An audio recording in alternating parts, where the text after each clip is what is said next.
សូមជម្រាបសួរពុកម៉ែបងប្អូនប្រជាជនខ្មែរជាទីគោរពស្រឡាញ់ទាំងអស់គ្នាចានាងខ្ញុំនេតានៅក្នុងថ្ងៃនេះចង់លើកយកមកជម្រាបនិងចែករំលែកជាពិសេសដល់បងប្អូនពុកម៉ែមាមីងបងប្អូនទាំងអស់ដែលគាត់ពុំដែលបានធ្វើដំណើរចាអឺតាមជើងយន្តហោះតាមផ្លូវអន្តរជាតិណាចាហើយនៅក្នុងថ្ងៃនេះផងដែរនាងខ្ញុំលើកយកតាជើងយន្តហោះតាក់ទងជាមួយនឹងខាងជើងយន្តហោះ Korean Air ចាឬជើងយន្តហោះកូរ៉េចាអញ្ចឹងដែលបងប្អូនបានឃើញនៅទីនេះចាគឺគេដាក់ថា Korean Air នេះគឺជាឈ្មោះរបស់ក្រុមហ៊ុនជើងយន្តហោះដែលបងប្អូនបានជាវឬក៏ទិញចាហើយ economy នេះគឺជាប្រភេទកៅអីដែលបងប្អូនបានជើញទិញណាចាហើយនៅមួយប៉ែកខាងនេះបងប្អូនឃើញបន្ទាត់បន្ទាត់ទូចនៅត្រង់នេះចាតាមពិតទៅដោយសារតែរូបភាពនេះយើងអត់ច្បាស់ចាចឹងទេឲ្យបងប្អូនមើលមិនសូវជាឃើញច្បាស់ទេប៉ុន្តែមានបន្ទាត់ទូចនៅត្រង់នេះដែលបំបែកกระดาษសំបុត្រហ្នឹងគេហៅថា boarding pass ចា boarding pass នេះគឺជាកន្ទុយសំបុត្រនៅពេលណាដែលបងប្អូនអញ្ជើញឡើងយន្តហោះហ្នឹងអ្នកដែលគេ check in យើងអ្នកដែលគេអនុញ្ញាតឲ្យយើងឡើងជើងយន្តហោះហ្នឹងគឺគេផ្ទៀងផ្ទាត់មើលឈ្មោះរបស់យើងជាមួយនឹងផ្នែកខាងនេះចាអធ្យាស្រ័យដែលបងប្អូនឃើញត្រង់នេះគឺ name NAME name គឺជាឈ្មោះណាបងប្អូនចាឈ្មោះរបស់យើងនឹងមានអក្សរអីខ្លះហ្នឹងគឺដាក់នៅត្រង់នេះចាហើយរួចទៅក៏ឃើញដាក់ថាអឺ Mr ឬក៏ Miss ចាលោកឬក៏លោកស្រីកញ្ញាអីចឹងទៅចាហើយខាងនេះដូចគ្នាក៏មានឈ្មោះរបស់យើងដែរចាហើយ flight ចា FLIGHT flight ហ្នឹងគឺជាឈ្មោះលេខកូដចាលេខកូដរបស់ជើងយន្តហោះចាបងប្អូនឃើញអក្សរកាត់ដោយសារតែជាជើងយន្តហោះរបស់ប្រទេសកូរ៉េ KE ចា Korean Air ហ្នឹងចាគឺKE អក្សរកាត់គេនឹងលេខកូដសម្គាល់ជើងយន្តហោះដែលបងប្អូននឹងធ្វើដំណើរតាមចាគឺ901ចា901ហើយថ្ងៃដែលបងប្អូនអញ្ជើញដំណើរចាអញ្ជើញធ្វើដំណើរនឹងថ្ងៃណាចាអធ្យាស្រ័យផងនៅក្នុងសំបុត្រយន្តហោះនេះគឺរូបថតចាស់ឬក៏សំបុត្រជើងយន្តហោះចាស់ចាប៉ុន្តែនេះក៏ជាគ្រាន់ជាការឧទាហរណ៍ចែករំលែកដើម្បីឲ្យបងប្អូនមានការយល់ខ្លះៗតែប៉ុណ្ណោះតាក់ទងជាមួយនឹងការហោះហើរថ្ងៃទី31ចាខែ8ឬក៏ខែ August ហើយបងប្អូនឃើញលេខ2ចុងក្រោយនេះគឺជាឆ្នាំ2014នឹងឯងចាហើយអញ្ជើញដំណើរទៅណាចាអញ្ជើញដំណើរទៅកាន់អឺឈ្មោះកាត់របស់ជើងពលានយន្តហោះប្រទេសបារាំងចាហើយនិងទីក្រុងប៉ារីចាទៅកាន់ទីក្រុងប៉ារីចានៅខាងនេះដូចគ្នាបងប្អូនឃើញថាតើជើងយន្តហោះរបស់យើងចេញពីណា FROM from ហ្នឹងគឺពីប្រទេសកូរ៉េទីក្រុងសេអ៊ូលចាទីក្រុងសេអ៊ូលហើយពលានយន្តហោះរបស់គេឈ្មោះ Incheon ចា Incheon ហ្នឹងគឺជាឈ្មោះរបស់ប្រលានយន្តហោះពីទីក្រុងសេអ៊ូលអញ្ចឹងយើងចាកចេញពីទីក្រុងសេអ៊ូលប្រលានយន្តហោះ Incheon ទៅកាន់ TO ហ្នឹង to បងប្អូនចាទៅកាន់ទីក្រុងប៉ារីនៅថ្ងៃណាថ្ងៃដែលយើងធ្វើដំណើរហ្នឹងគឺថ្ងៃទី31ខែ8ឆ្នាំ2014ចាគឺដូចគ្នាស៊ីគ្នានៅខាងនេះចាហើយបងប្អូនមើលនៅខាងនេះផងដែរចា Dep time DEP គឺអក្សរកាត់សម្រាប់ពាក្យថា departure គឺម៉ោងចាកចេញហ្នឹងចាគឺ time departure time គឺម៉ោងចាកចេញនឹងឯងចាម៉ោងចាកចេញគឺម៉ោង13:20នាទីដែលស្មើនឹងម៉ោង1:20នាទីរសៀលទេចាហើយ boarding ពាក្យថា boarding បងប្អូនមើលត្រង់នេះណាពាក្យថា boarding នេះគឺមានន័យថាម៉ោងពេលដែលយើងឈើតម្រង់ជួរសម្រាប់យើងហុចសំបុត្រទៅឲ្យគេផ្ទៀងផ្ទាត់នឹងយើងឡើងទៅ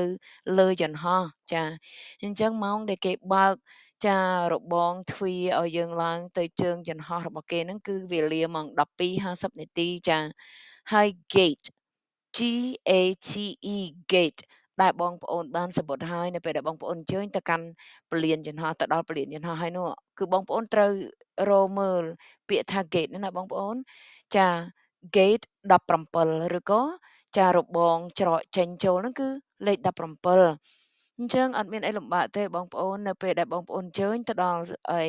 ចាពលានយន្តហោះចាបងប្អូននឹងមើលនៅផ្លាកសម្គាល់គេនឹងដាក់ទិសដៅសម្រាប់បងប្អូនណា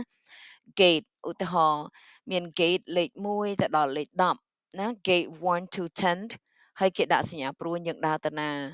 ហើយ gate 10 to 20ឬក៏ gate លេខ10ទៅដល់លេខ20ហ្នឹងទៅដល់តាមច្រកណាហើយអញ្ចឹងបងប្អូនមើលទៅថាតើលេខ gate របស់បងប្អូនស្ថិតនៅក្នុងចន្លោះលេខប៉ុណ្ណាហើ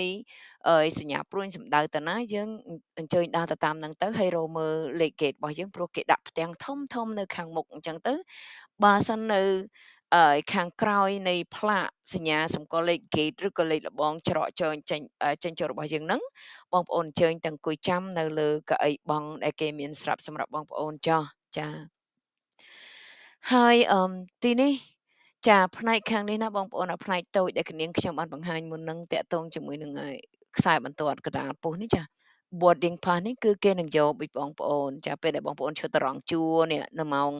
12:50យើងនឹងឡើងយន្តហោះទៅដែលជើងយន្តហោះយើងនឹងហោះហើរនៅម៉ោង1:20ហ្នឹងគឺបងប្អូនណែនឹងឲ្យអានេះទៅគេកាច់យកគេហែកយកបងប្អូនហើយគេទុកតាផ្នែកធំនេះឲ្យយើងទេដើម្បីអ្វីយើងត្រូវរក្សាផ្នែកធំនេះទុកគឺដោយសារតែប្រសិនករណីដែលយើងចាមានការអឺដូចជាបញ្ហារឿងកៅអីអង្គុយឬក៏បញ្ហារឿងបាត់បង់អីវ៉ាន់តាបាត់បង់អីវ៉ាន់របស់យើងពីត្រឹមច្រកសេអ៊ូលទៅកាន់ទីក្រុងប៉ារីសយើងត្រូវរក្សាសម្បត្តិផ្នែកខាងធំនេះជាចាំបាច់ណាបងប្អូនកុំឲ្យបាត់ណារក្សាជាចាំបាច់ទុកនៅក្នុងប៉ាសពតរបស់បងប្អូនចាហើយដាក់ប៉ាសពតហ្នឹងដាក់ឲ្យជាប់ខ្លួននៅក្នុងកាបូបស្ពាយមួយជាប់ខ្លួនជានិច្ចហើយបងប្អូនបង្ហាញប៉ាសពតរបស់បងប្អូនឬសំបុត្រយន្តហោះរបស់បងប្អូនតែជាមួយចាបុគ្គលិកនៅខាងប្រព័ន្ធឬក៏នៅខាងផ្នែកជើងយន្តហោះហ្នឹងទេចាអញ្ចឹងបើសិនជាបងប្អូនអញ្ជើញទៅដល់កន្លែង gate លេខ17ហ្នឹងហើយបងប្អូនមិនច្បាស់ថាតើខ្ញុំនៅក្នុង gate ហ្នឹងមែនឬតើខ្ញុំមកអង្គុយកន្លែងនេះត្រឹមត្រូវហើយឬនៅជើងយន្តហោះនេះលេខប៉ុណ្ណឹងមែនទេហោះហើរនៅម៉ោងប៉ុណ្ណឹងមែនទេបងប្អូនអាចសួរគេបញ្ជាក់បើយើងមិនចេះភាសាក្តីក៏យើងអាចបង្ហាញសួរគេប្រាប់គេនឹងប្រាប់កាយវិការយើងបងប្អូនអាចយល់ក្នុងការបង្ហាញនៃកាយវិការហ្នឹងចាប៉ុន្តែអ្វីដែលនាងខ្ញុំចង់ជម្រាបបញ្ជាក់ហ្នឹងគឺសំខាន់ណាស់បងប្អូនកុំចោលផ្នែកកន្ទុយនៃសម្បត្តិយន្តហោះនេះឲ្យសោះណារក្សាទុកតតែយើងបានឯកសាររបស់យើងបានសម្ភារៈរបស់យើងបានអ្វីៗរបស់យើងដែលបានហោះហើរជាមួយយើងហ្នឹងគ្រប់គ្រាន់សិនហើយបងប្អូនក៏អាចរក្សាទុកជាអនុស្សាវរីយ៍ទៅចា៎ហើយនៅពេលដែលបងប្អូនអញ្ជើញឡើងទៅលើយន្តហោះហើយនោះចាអញ្ចឹងបងប្អូននឹងឃើញណាត្រង់នេះចាគេដាក់ថា seat លេខចា seat ហ្នឹងគឺកៅអីអង្គុយរបស់យើងដែលមានលេខសម្គាល់ដូចឡានក្រុងអញ្ចឹងណាបងប្អូនអញ្ចឹងហើយតួរលេខនៃកៅអីគឺគេដាក់នៅផ្នែកខាងលើនៅលើក្បាលរបស់យើងហ្នឹងចាព្រោះមួយជួរនៅផ្នែកខាងលើនៃយន្តហោះហ្នឹងគឺមានប្រអប់ទូគេផ្នែកខាងលើបងប្អូនមិនដែលជាយន្តហោះក៏ធ្លាប់បានឃើញវីដេអូឬក៏អីកុនដែរចាដែលគេលេងណាគេលេងគេជិះយន្តហោះមានផ្នែកទូខាងលើដែលគេត្រូវដាក់អវ៉ាន់របស់គេហ្នឹងចា